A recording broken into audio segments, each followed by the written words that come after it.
Hello guys, welcome back to my video. দেখো আজকে বরমশাই বাজার থেকে কি নিয়ে এলো। চিংড়ি মাছ আনছে কতগুলা। এইগুলা যে কখন আমি বেছে রাখবো। মাঝারি সাইজের চিংড়ি মাছ, তারপরে কলা এনেছে, ফল আছে আমাদের ঘরে অনেকগুলো ছিল, তারপরে আবার আজকে কলা এনেছে। এগুলো কখন খাওয়া হবে কে জানে।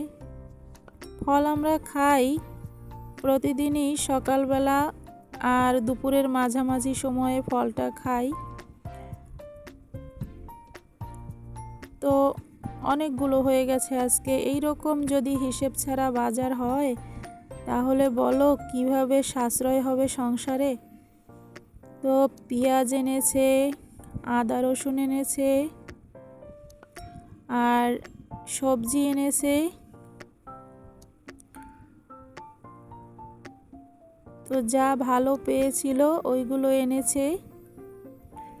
এই যে চিচিঙ্গা, ভেন্ডি, পটল, মিষ্টি আলুটা এখন ডালের মধ্যে খুবই ভালো লাগে মিষ্টি আলুটা।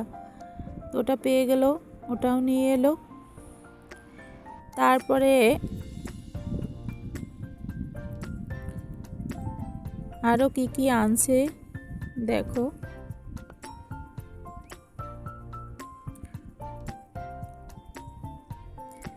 বন্ধুরা, আমার ভিডিও যদি তোমাদের ভালো লেগে থাকে অবশ্যই একটা সাবস্ক্রাইব করে বেল বাটনটি অন করে দিও, তাহলে প্রতিদিনের ভিডিও তোমাদের সামনে যাবে।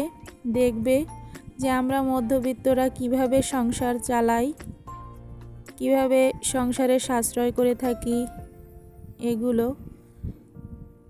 তো তারপরে দেখো চাল কুমড়ো এনেছে, জালি যেগুলো, শসা এনেছে, আর একটা জিনিস এনেছে কি, এটা হলো লেবু এনেছে। তো ডিম এনেছে, আর একটা জিনিস এনেছে দেখো, বৈশাখ মাস এসে গেছে তো পঞ্জিকা এনেছে। এটা আমার এবারে বলতে হয়নি, প্রত্যেকবারে বলতে হয়। বলতে বলতে বলতে বলতে মানে মাথাটা খারাপ হয়ে যায়, তো এই জন্য এবারে আর বলতে হয়নি, বুঝে নিয়ে আসলো। আর একটা এনেছে ময়শ্চারাইজার। এদিকে আমার বাজার আনতে দেরি বলে আমি ডাল চাপিয়ে দিয়েছি। প্রত্যেক দিন মাছ এগুলো ভালো লাগে না, তো আজকে বাচ্চা কাচ্চা ডাল ভালো খায়। আর একটা জিনিস কি যেন আমার খুব খেতে ইচ্ছে করছিল, পান্তা ভাত, বাঙালির প্রিয় খাবার, তার সাথে মাছ ভাজা, মাছের ডিম এবং বোম্বাই মরিচ আর পেঁয়াজ। দেখো আজকে খেয়ে নেব, খুবই মজা লাগে খাবারটা। তো আজকে আমার একটা পছন্দের খাবার খেয়ে নিলাম। ধন্যবাদ সবাইকে।